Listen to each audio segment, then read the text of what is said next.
Siamo giunti alla settima corsa dall'Arcoveggio, tutte femmine di 3 anni. 9 al via, 1 Geodessa Ral, 2 Grande Grande, 3 Giorgia, 4 Greta Spritz, 5 Giorgia Cash, 6 Guinea Matto in seconda linea, 7 Galastica, 8 Geli Pidalvio, 9 Grace Time Q. Favori in chiusura per Guinea Matto Antonio Di Nardo, numero 6 dello schieramento. Greta Spritz, l'alternativa principale. Anzi, le parti si sono invertite con Greta Spritz che è passata favorita, ma vediamo la partenza. Dall'esterno Guinea Matto cerca di sorprendere le avversarie, Giorgia si oppone, all'interno veloce anche Geodessa Ral che conquista il comando nei confronti di Grande Grande,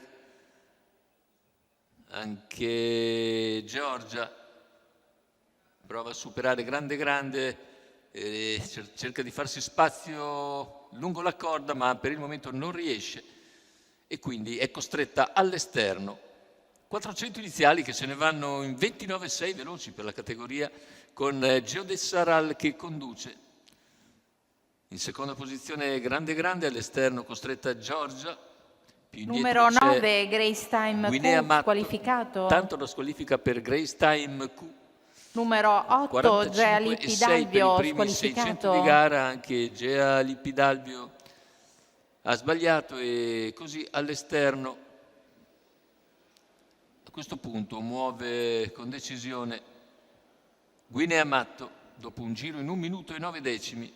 Guinea Matto progredisce, raggiunge in seconda posizione Grande Grande e si porta a contatto di Geodessa Ral che però accelera ancora, completando un chilometro iniziale in 1:16,4. Non demorde però Guinea Matto che ora si lancia all'attacco di Geodessa Ral trascinandosi Greta Spritz. 400 alla conclusione, perfettamente appaiate Geodessa e Guinea, con Greta Spritz che si lancia invece in terza ruota a contatto Grande Grande. Metà della curva finale superato. Lo scatto in terza corsia di Greta Spritz, ancora contenuta da Guinea Matto che sta sopravanzando la fallosa Geodessa Ral. È passata Guinea, ma a centropista c'è lo scatto vincente di Greta Spritz che passa nel finale e vince sulla stessa, mentre al terzo, lungo la corda, finisce Grande Grande. 1:16,5 era uguale conclusivo, 31,4 chiudere. Andiamo a rivedere le fasi finali con l'errore di Geodessa Ral. È passata Guinea Matto, al largo si ingamba Greta Spritz che vedete passa nettamente nel finale.